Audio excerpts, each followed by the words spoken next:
Hello అండి. ఈరోజు మన రెసిపీ గవ్వలు.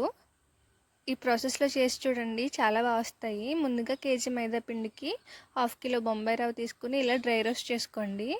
ఇలా డ్రై రోస్ట్ చేసుకున్న దాన్ని మైదా పిండిలోకి ట్రాన్స్ఫర్ చేసేసుకోండి. ఒక గరిటె తీసుకొని ఈ రెండింటిని బాగా కలపండి.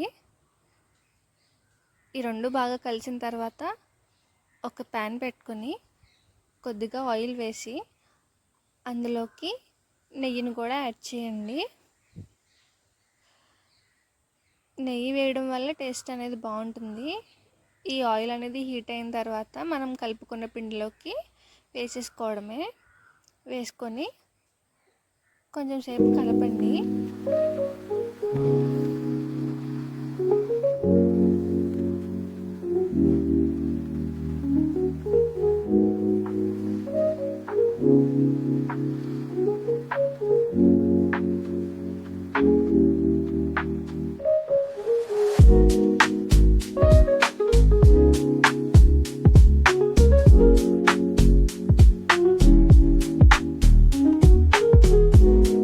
బాగా కలిపిన తర్వాత పిండి అనేది ఇలా ముద్ద అవ్వాలన్నమాట. ఇలా అయితేనే మనకి పిండి పర్ఫెక్ట్గా ఉన్నట్టు, గవ్వలు అనేవి క్రిస్పీగా వస్తాయి. ఇలా బాగా కలుపుకున్న తర్వాత కొద్దిగా వాటర్ని యాడ్ చేసుకొని పిండిని చపాతీ ముద్దలాగా కలపాలండి.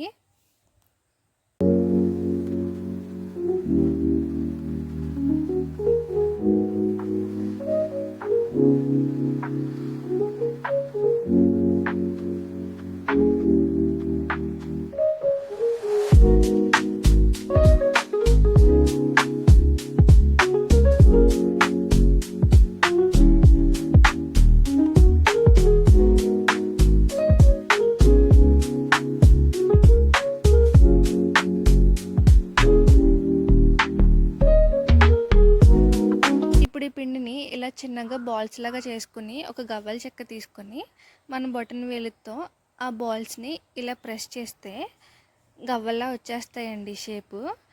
ఇలా మొత్తం పిండి అంతా గవ్వల్లాగా చేసేసుకున్న తర్వాత ఒక మూకుడులో ఆయిల్ వేసి బాగా మరగనివ్వాలి. అది మరిగిన తర్వాత ఈ గవ్వల్ని అందులోకి వేసేసుకోవడమే. ఈ గవ్వలు అనేవి గోల్డెన్ కలర్ వచ్చేంత వరకు బాగా ఫ్రై అవ్వనివ్వాలండి.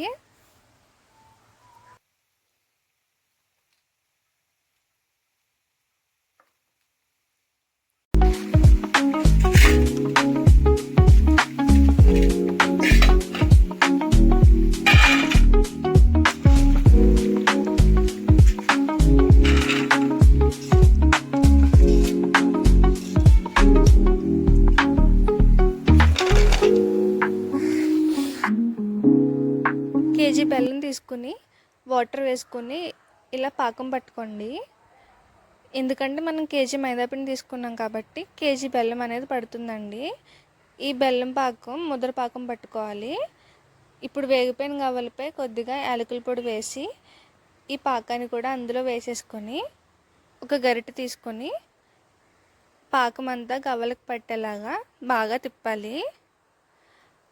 వేడిగా ఉన్నప్పుడే తిప్పితే పాకం అనేది బాగా పడుతుంది గవ్వలకి. చూసారు కదా, గవ్వలు అనేవి రెడీ అయిపోయినాయి. ఇలాంటి వీడియోస్ కోసం మన ఛానల్ని సబ్స్క్రైబ్ చేసుకోండి. వీడియో నచ్చితే లైక్ చేయండి. థ్యాంక్ యూ ఫర్ వాచింగ్ అండి.